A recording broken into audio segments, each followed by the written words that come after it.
Hello everyone, I'm Bable Jonathan. You welcome to this edition of the 6 p.m. primetime newscast on Equinoxe television live from our headquarters in Cameroon's economic capital, Douala. In our top stories tonight, the spokesperson of Professor Maurice Kamto, candidate of the Cameroon Renaissance Movement CRM political party in Sunday's presidential election in Cameroon, has said things will not be the same this year as far as the presidential election is concerned. Speaking to the press today in the nation's political capital, Yaoundé, the spokesperson of Professor Maurice Kamto, Olivier Bibou Nizak, said Cameroonians will fight for the right, and this press statement comes after Professor Maurice Kamto declared that the people have given him a mandate that he will protect and fight for to victory. And out of the country, Canada abandoned its own citizen Michael Jean in the race to the helm of La Francophonie. She is standing behind a front that is supporting the Rwandan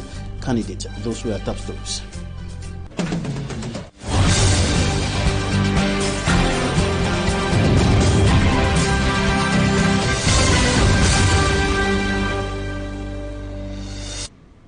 And the race to the Unity Palace in the nation's political capital, Yaoundé, is gaining steam and taking another twist as far as the presidential election is concerned. The spokesperson of Professor Maurice Kamto, presidential candidate of the Cameroon Renaissance Movement CRM political party, Olivier Bibou Nizak, has said that things will not be the same this year as it was the case in 1992, 1997, 2004 and 2011. Speaking to the press today in Cameroon's political capital, Yaoundé, he said that Cameroonians will fight for their right. Take a listen to him. We won't accept it. Things will never be the same this 2018 in this country. The people will have the right to fight for his right and for the law applied to all equally. Thank you. There was a team presented as Transparency International team. That team said all the process, the last process concerning electoral operations about the presidency were well. All the process was well done, and they bring their certificate. Now we know that they were fake transparency members. CRTV has to tell us who are those people, where do they come from, who brought them to CRTV.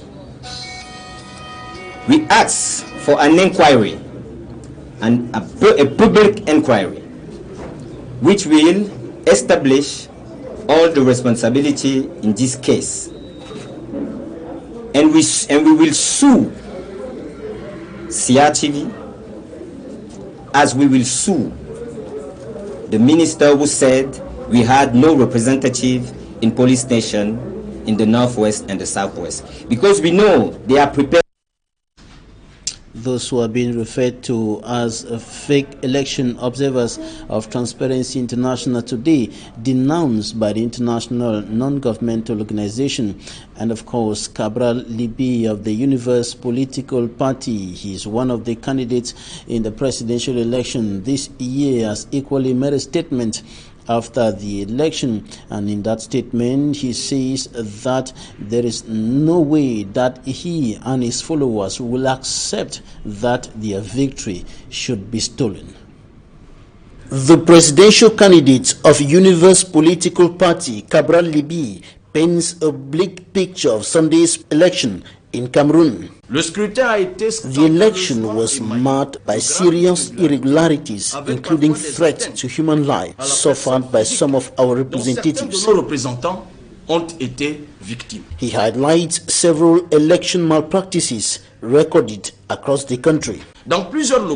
People voted several times and ballot boxes were illegally filled. Even in the polling station where the President of the Republic voted, We have proofs. In many countries, Switzerland, Algeria, and others, our representatives did not have access to polling stations. Nos représentants n'ont pas eu accès au bureau de vote. CABRAL LIBII warns against all attempts to thwart or manipulate election results, saying enough is enough. Si au bout, if at the end of the objective exercise of verification our victory is confirmed, I say if and only if it is confirmed, I will not permit that it should be stolen by whosoever, because it is the victory of Cameroonians who want change.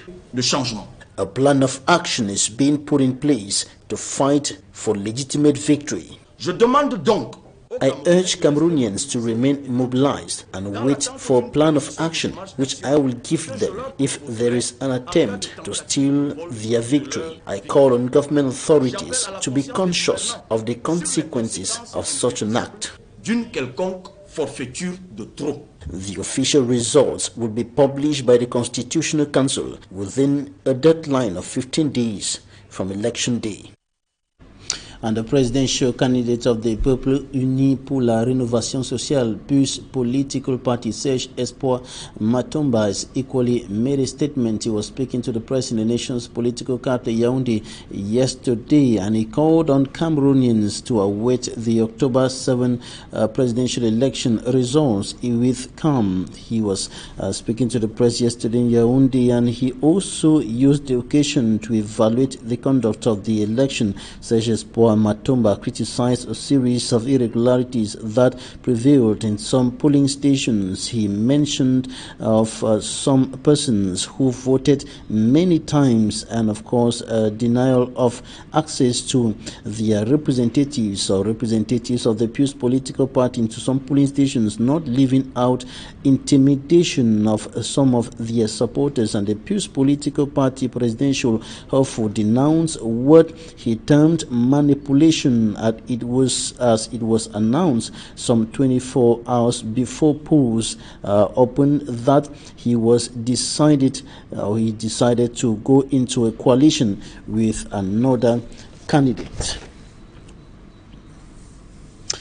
That is it for the presidential election in the Republic of Cameroon. In the course of this newscast, we'll be coming back to the issue of fake election observers who spoke to the press in the nation's political capital, Yaoundé, and claimed to be observers from Transparency International. The organization has, however, denounced the election observer, saying that it did not send any election observer in the Republic of Cameroon. Details with Fomi Armstrong Sander. Concocté dans les procès-verbaux des Fomi Armstrong Sander with details on that report concerning those who have been referred to today as fake international or Transparency International election observers, who spoke to the press in Yaoundé and said that the election unfolded hitch-free despite some few irregularities observed in some polling stations. Fomi Armstrong Sander.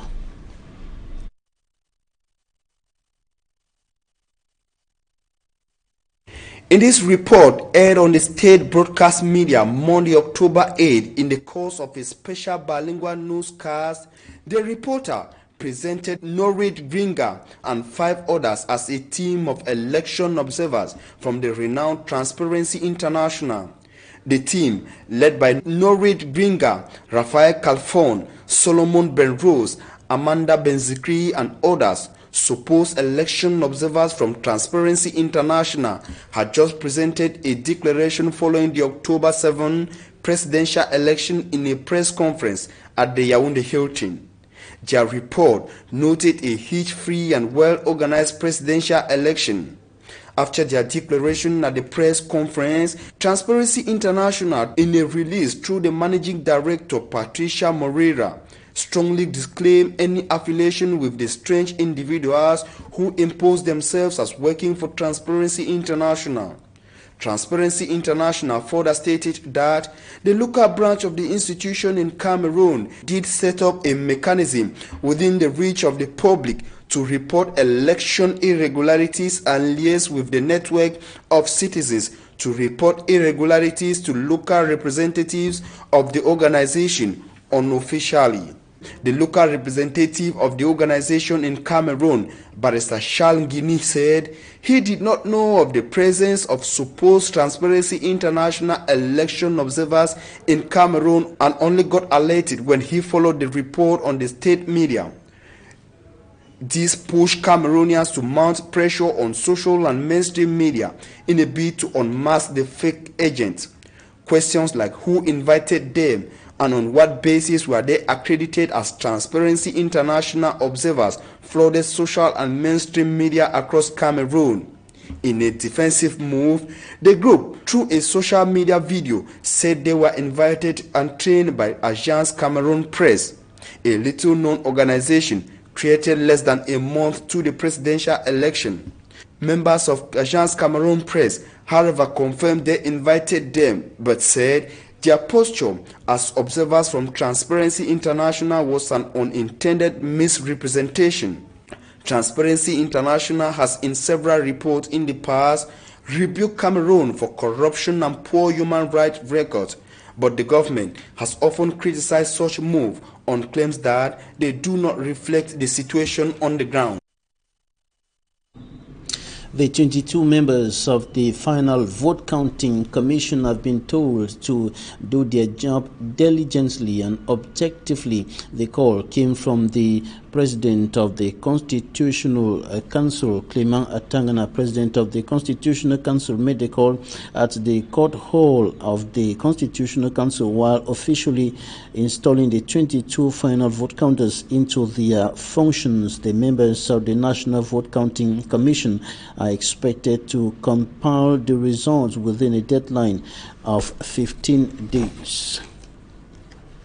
On to something else now. A gang of suspected thieves who had been terrorizing inhabitants of Marwa have been arrested by security forces. The gang, according to police sources, killed a businessman at the Marché Abattoir in Marwa. Smanjigan Gabriel has more. They were 10 in number that were arrested by the police in Marwa. According to the Central Commissioner, Hayam Martin, the arrest of the 10 began on the night of September 18, breaking September 19, when a patrol team spotted 3 persons on a motorbike and attempts at stopping them failed. But after, at their base, they found telephone and machetes, which aided them to arrest a certain Serge, who later led them in putting hand on others who were on the run. The alleged bandits were also caught in possession of uniforms belonging to the forces of law and order.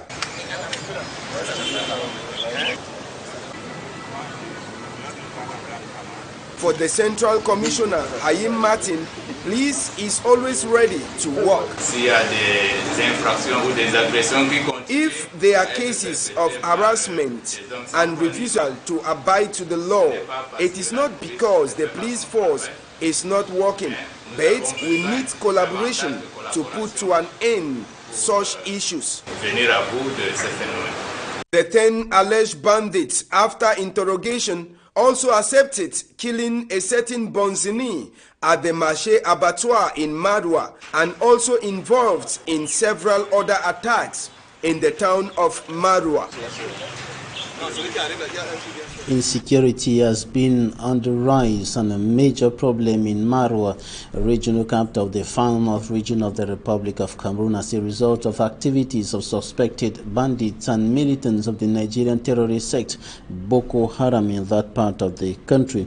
Now we take a look at what some students in Lum, in the Mongo division of the littoral region of the country, have been doing since they succeeded in their baccalaureate examination in the French subsystem of education. Have they been receiving orientation as far as the next steps in the academic ladder is concerned? This is a question that will be answered in the following report. When the baccalaureate results were released, successful candidates were overjoyed. Little did they know they were getting to understand Cameroon better. In Lom, in the Mungo division of the littoral region, these students dream to further their education in Cameroon and abroad. J'ai opté pour une bourse marocaine pour pouvoir continuer mes études de médecine à l'étranger. Je pense faire l'ENS et les travaux publics. Realizing how costly it is to enroll in a professional institution in pursuance of their career, the bright smile on their faces disappeared when the 2018-2019 academic year drew closer. La formation est d'abord très chère, 300 000, 400 000, voire 500 000. Université 50 000, c'est bien beau, mais unable to raise the sums of at least 400 or 500,000 francs CFA to get into a professional school, some of the fresh back certificate holders decided to be self-employed. Je n'ai plus d'autre option que de faire la moto pour me soutenir un peu parce que déjà, il n'y a pas le travail. He was discouraged by the fact that many graduate from the university with certificates but end up jobless in Cameroon. De continuer mes études à l'université. Reason why, after obtaining his baccalaureate, he preferred to engage in the bike riding sector. Mais la seule chose que quelqu'un peut faire, il n'y a pas mieux que la moto maintenant à faire. Others decided to idle around, while some girls assist their parents in their low-income generating businesses. Je vois que vraiment, je ne peux pas attacher les bâtons comme ça jusqu'à avoir 400 000 francs envoyer l'enfant à l'école. As most of them were totally discouraged and didn't intend going back to school, their mates strive to save some money in order to continue their education.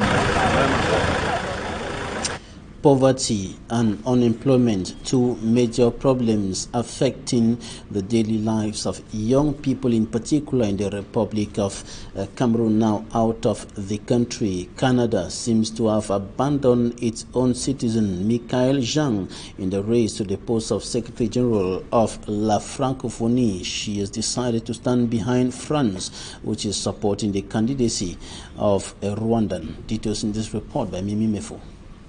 The surprising twist came after Canadian officials who met in Armenia Tuesday recognized that the chances of Michael Zhang's candidacy pushing through were slim against Louis Mushikiwabo, Rwanda's foreign minister. Au nom d'une vision partagée pour un humanisme partout rétabli avec dignité, the federal and incumbent government in Quebec have announced that they would not back Mrs. Zhang as head of La Francophonie, though she has been campaigning to hold onto her position. Notre organisation n'est pas vraiment où il devrait être. Minister Louis Mushikiwabo appears to be a strong opponent to Michael Zhang, as she has been backed by the Canadian government. In the past months, Michael Zhang, who had been at the helm of La Francophonie since 2014, had to save her tarnished reputation over alleged improper and excessive spendings. The summit of the Organisation Internationale de la Francophonie, where the new Secretary General will be selected, begins Thursday in Yerevan, capital of Armenia. Mimime for reporting there. Thanks for this report, staff lady. That's it for this edition of the news on Equinoxe Television. Goodbye.